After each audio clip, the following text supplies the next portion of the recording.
Okay, good morning, everybody. See, I've got here to do something with the apps, but I'll try and do it without doing it. I hope it will work. Okay, good morning, everybody. We are now in Parashat Bo. We are now in the middle of the 10 plagues. And as we explained, why do we need 10 plagues? Because the 10 plagues are the proof to the creation of God, that God is the one, the only one. There's nothing, only God, and God was, is, and will, and he is behind everything that's happening. And this is the 10 plagues. And it's so important for us to understand and realize that this is the way to increase our belief in God. The only way to fight against what's going on around us, that sometimes we think, what's going on here? No, God left, or God is not here, or God, what is God doing? Or where is the Mashiach? Why isn't he coming? So in order to really calm ourselves down and understand and realize that whatever God does is first of all for the best and for the good of us. And even if sometimes it doesn't look so good, we also see that in Egypt, Yetziat Mitzrayim, Am Yisrael got out through it, and the power that they gained through the procedure of Yetziat Mitzrayim and before, when they were slaves, gave them the power to stand and be this nation that is for eternity, that nobody can touch, nobody can destroy. Many tried and nobody succeeded, and nobody will succeed, because the power we got through this procedure of Yetziat Mitzrayim and the belief in God, and of course God himself that is behind us and protects us and helps us. This is a big miracle that we have to understand and realize, especially in our times when we see things are happening around us. If it's the corona, and if it's the terrorists, and if it's the whole world getting crazy, if it's this fight against religion here in Eretz Israel, we have to believe and understand that everything is from God, and everything is for the good, and everything is in order to increase our belief in God. We see that God gives 10 plagues, and then there is this darkness plague, that so many explanations are on this darkness plague. What was it exactly, this darkness? That the Egyptian couldn't see anything, but Am Israel could, the Jews, they saw. So one of the beautiful explanations is that it was really not as dark as we think. It was like a big light, a shining light, the light that came from the creation. This is the light that God created the world with. And this light is so bright that not everybody can watch it. Not everybody can look at it. The Egyptian couldn't, because they were impure. They were deep in the Tuma. So for them, it's like you going in the middle of the night and you are in a dark road driving, and suddenly a big lorry comes in front of you and turns on the highlight. Not only the normal light, the highlight. And what happens to you? Do you see anything? You could think, what do you mean? You have now a lot of light, so you can see. On the contrary, you see nothing. Why do you see nothing? Because too much light is really, how do you say, making you see nothing. This is the same way that we cannot watch the sun directly. We need to have special glasses. This is exactly the way the Kabbalah is writing about the way that God goes down to earth through the 10 Sfirot. Those 10 Sfirot are also, we can say, against the 10 plagues. The 10 plagues are against the 10 says that God created the world. Vayomer Hashem vayirakia, vayomer, and those are the 10 commandments that God gave us. And this, all those 10 are connected together. This is like the belief that gave Am Yisrael the power and showed the whole world that God is one and the only one. But the main point is to understand the phrase Vayamesh Oshech. Vayamesh Oshech is like we say that there were 3 days of darkness, like normal darkness, and then there was darkness that they couldn't move, like the darkness was thick, like it was a real thing that you couldn't move. And what is that? Vayamesh, if we say it in Hebrew, is like Vayamesh is like to say mamash. Mamash means that it is completely. real.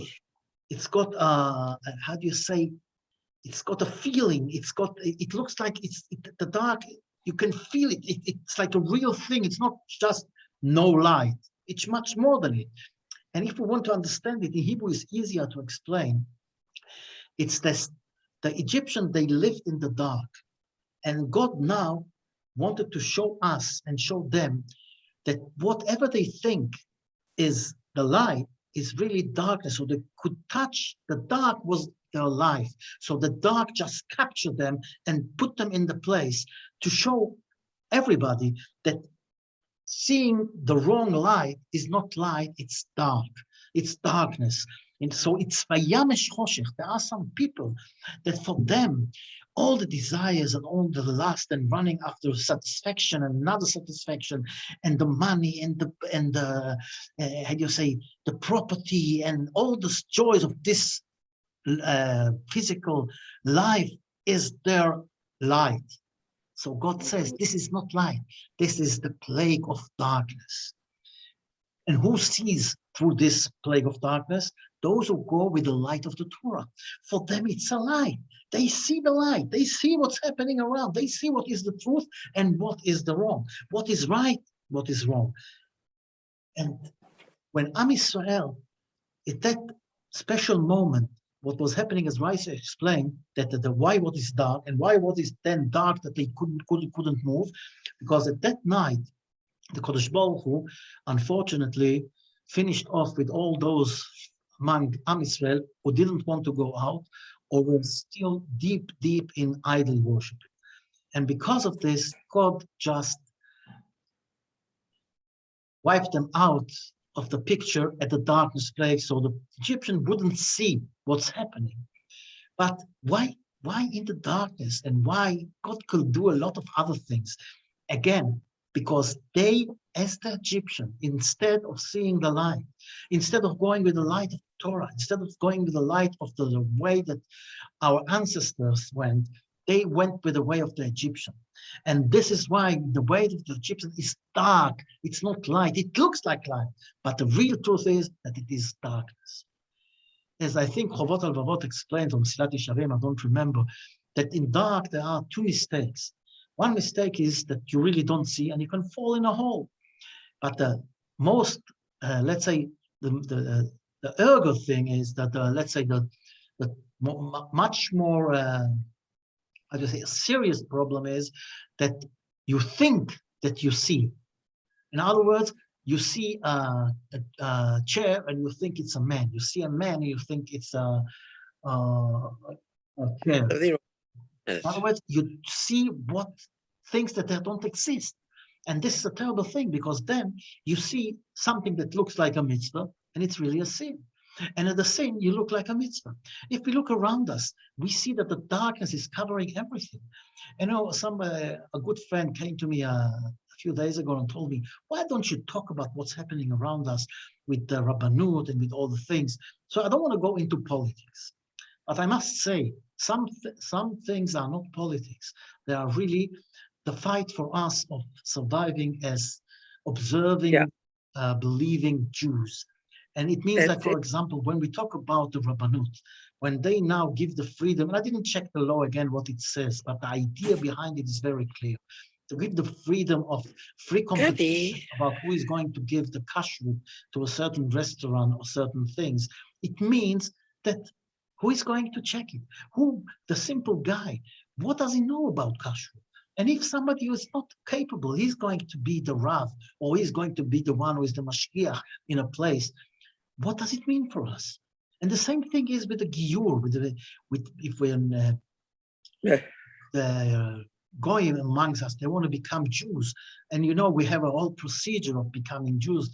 Like the Giur is not just a thing that you stamp in and say Jew, Goy. No, Jew is a religion. It's not being a citizen. That's right. You can be an Israeli citizen, but to be Jewish, it means you believe in God and you want to do the mitzvahs. You cannot be somebody who says, I want to be Jewish, but I don't want to do the mitzvahs, or I don't believe in God. You're not Jewish. Jewish is not, let's say, citizenship. Jewish is a religion. It's a belief. And when you want to start and playing around with all those things, and people that they're innocent, they don't know anything about. For them, they make the mistake and they think it's good. But really, this is the darkness plague. It's the plague of darkness. As we sometimes, we cover our eyes not to see the truth in front of our eyes. That's also the plague of darkness. And a lot of times, the plague of darkness comes from a very egoistic point, and it can be involved with money, property, and other things. Like they say, a midrash is said that the thickness of the darkness, when they say Yamam Shoshech, the thickness of the darkness was like a thickness of a coin, of an, I don't remember what it was, dinar zahab, I think they call it, a golden coin. So one of the explanations says, yes, sometimes when gold is involved and money is involved, you have the plague of darkness. You don't see your friend from 1 meter because you see only the money. You don't see your friend. You don't see his needs. You see only yourself. This is also the plague of darkness. So now we understand why was the plague of darkness chosen to finish off those who didn't want to go out of Egypt. Why was it the last plague before Makat Bechorot? Because this is the ultimate finish. God gave a plague and another plague and another plague, and everybody with common sense could see God in his eyes. They saw all the miracles. Unbelievable things were happening. And nevertheless, God is telling us, "Vayomer Hashem Moshe, bo el Paro, ki ichbadeti et libo." You will see it's going to go against you, but I am with you. God says, "I am with you, bo el Paro," because it should be go to Pharaoh, not come with me to Pharaoh, come to Pharaoh, go to Pharaoh. But Bo is Bo, come with me. I am with you. God is with us in all the stages of life. And he's telling us, don't be afraid of anything. As long as you go with me, I am with you and I'm going to help you to fight whatever it is. But we have to understand, this is the call of God telling us, you're not alone. We are not alone. God is with us. So though we see sometimes all the things happening around, we have to realize and understand that that's not the light. Even if we want, from our materialistic point of view, to say, hey, it's okay. Nah, we can, things that were happening years ago. And people shouted, oh, it's impossible. Today, we get them as normal. They are normal things. We're talking about genders. The Torah is very specific about those things. A man is a man and a woman is a woman. You cannot change those things. And when you have interviews in the television about a boy that changed his gender to become a girl. And I'm sure that also the other side around. And they interview them like this is the normal thing, and not only normal, it's a good thing to do. How proud they are with this guy who did it. And really, I want us to understand, go back and realize, did our ancestors accept all those things? Do we really think that there are so many people like this in the world? Or maybe the influence on our mind is changing our thoughts about things. And sometimes they are proud. They are proud. You look at programs on the television for kids, and you have their gays giving the program. This is education. This is the right way. Do we really think like this? I'm not saying there are people with problems, but keep them at home. We don't need to hear them. We don't need to know what you're doing inside your house, who you're going to sleep with. This is not our problem. This is not something that you take out to the street. And there's so much to talk about it. But you have to be very careful. When we say things, people, you're primitive, you don't understand, this is not right, everybody should do what he wants to, it's no problem, a man with a man, a woman with a woman, that's life, everybody can love who he wants to love. It's nothing to do with love, sorry to tell you. What is love? Real love is not loving yourself, it's loving your neighbor, it's loving the other. It's like it's written in our Parsha with the Korban Pesach. That the Korban Pesach, let me see if I see it here because I haven't got the Chumash, unfortunately.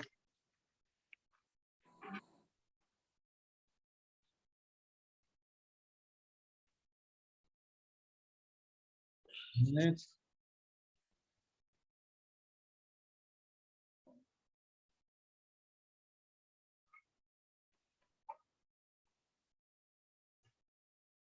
written, when we look at the Korban Pesach, it's also, this is happening after Makat Choshech, 2 minutes before Makat Bechorot, before Am Yisrael going to out of Egypt, we have the Korban Pesach. We are ordered to bring a sacrifice, the Pesach. And it's very interesting when we see what's written. ויקחו להם איש צא לבית אבות צא לבית. We will see the bite all the time, bite, צא לבית אבות. ואם ימעט הבית, and if your house is too small to eat the קורבן פסח by yourself, ולקח הוא ושכנו הקרוב לביתו. So you will take it with your neighbor that is near your house. Near your house, that's exactly the point. It's not the house what we're talking about here. It's near your home, or in other words, the Jewish home. Because what do you mean house? When it says at Bateinu Itzil, and he saved our houses when we went out of Egypt. What do you mean he saved our houses? They didn't, they left Egypt. So of course, we're not talking about house in the meaning of building. We're talking about the house as a home, a Jewish home. God saved our home, our Jewish home. That's why he's saying, if you haven't got enough in your house for the sacrifice, for the Pesach Korban, so you take a neighbor, not a neighbor, physical neighbor from the spiritual point of view. Karov el beito, near, not your house, near your Jewish home, near your belief, that believes the same thing that you believe. Because we see that even though all those who died in the darkness place, even later we see idol worship. And we're not going to go into it now. But the thing is to understand the real power that holds us in life is the Jewish home, Habayit Yehudi, the real Jewish home.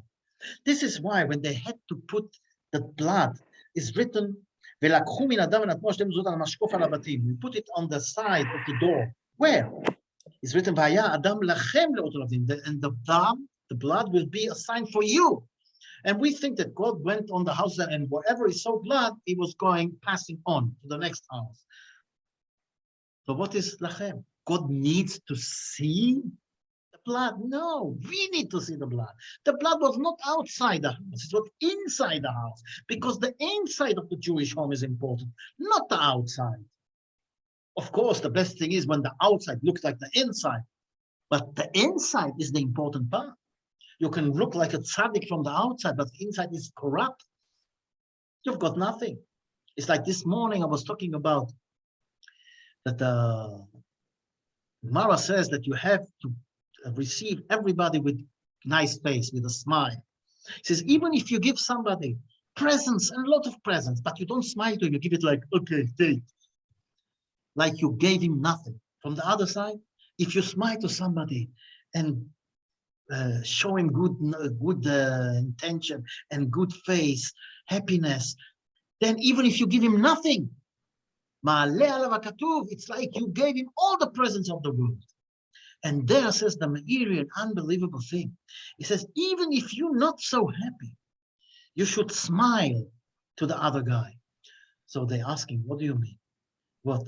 People are stupid. We all know when somebody's got a false smile. You say, well, don't smile to me, don't do me any favors. If you don't want to smile, don't smile. So what's the idea here? This is not receiving your friend with good eyes, with good faith, with happiness, because you're not happy and you're not really smiling. It's as we said, we have to need from the inside, not only from the outside, but then this saying unbelievable, they did a lot of survey and they found out, the scientists, yes, find out that when you smile, it's got an effect on your health. When you say smiling, laughing is good for your health, it is good for your health. You have endorphins that are going out to your head, and they give you this good feeling. And they say that also the white cells are developing more, and it's good for a cold, it's good for feeling good, and so many things. I mean, you look at it, Google it, and you look what a smile. It says the muscles, they make something happen. In other words, they say, even if you're not happy, if you smile, and if you make somebody else happy, you will very quickly be happy by yourself. So in other words, smile all the time. Smile is good, smile is healthy. Smile is also good spiritually and physically. Physically, it's got a good influence on your health. And spiritually, when you smile to somebody and you make him happy, you are also happy. So the smile works on both sides. And this is exactly the point. If we understand and realize, when we look around at what our ancestors give us, how God created the world in such a beautiful way. So even though sometimes it's difficult, smile, understand and realize that when you look and see who God is, look at the 10 plagues, learn them, and realize how good God is. And that He is behind everything, and whatever He does is only for the good of us.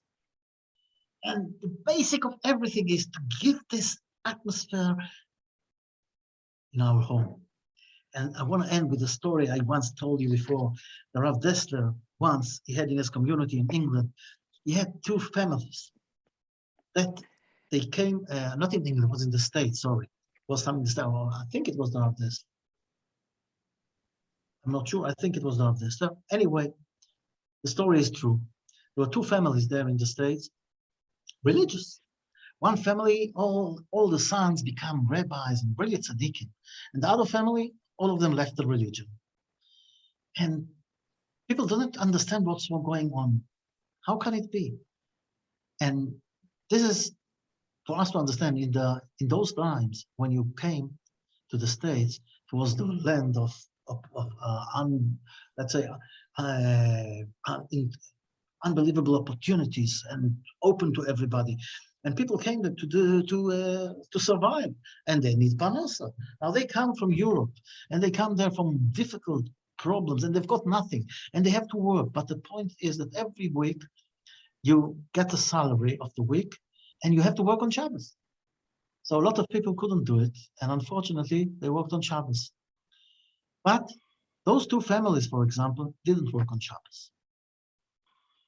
When every week they had to look for a new job. When Shabbos came, they came to the employer, says, sorry, on Shabbos we don't work. The employer gave them the salary of the week. It says, you are fired because I need workers that can work on Shabbos. And this was going on every week. Now, okay, so why one family had scholars and rabbis and tzaddikim, and the other one, everybody left the religion? Because the first family, when the father came home, says, oh, again, it's schwer zu sein Yid. It's very hard to be Jewish. We don't work on Shabbos. And here they all work on Shabbos. And I cannot work on Shabbos, so they fired me again. And next week I have to look for a new job. So the children looked at the father.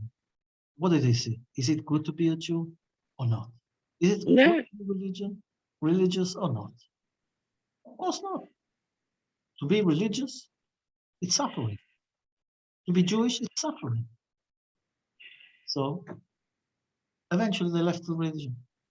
On the other side, other family, when the father came home every Friday, he was smiling, laughing, and happy. Hi, Baruch Hashem, again I did it.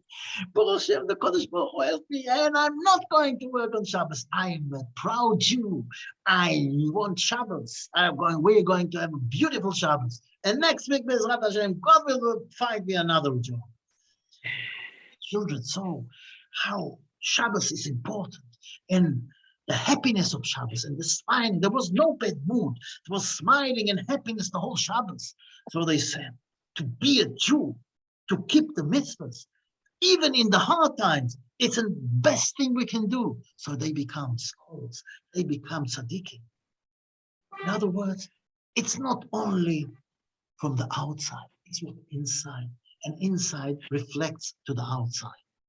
This is the darkness that hold the Egyptian in their tumah, in this impurity. Because for them, they thought the dark is light, the light of the physical world, of the desires and the lust. Eventually, they were caught in the dark to show them this is the light that you think. And this also what was showing Am Israel, those who were not going in the way, for them it was dark, because the way of the Egyptian is dark, even if it looks like light. It's like the light, the big light that shines on you.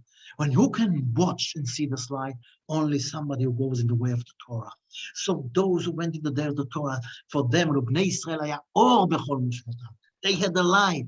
The Egyptian was sitting in the darkness, couldn't move from the dark. But the Jews, Bnei Israel, not only they saw in the dark, they could move in it because they saw the real light, the light of the Torah. This is the light. This is building the Jewish home. And this is the light that should make us smile and be happy the whole time. So I wish for all of us, be happy, smile. We are Jewish. We are going in the way of God. And whatever happens around us, we will keep our way. Even if they think that this is being modern, being good, we know what is a real light and what is darkness. All the best to everybody.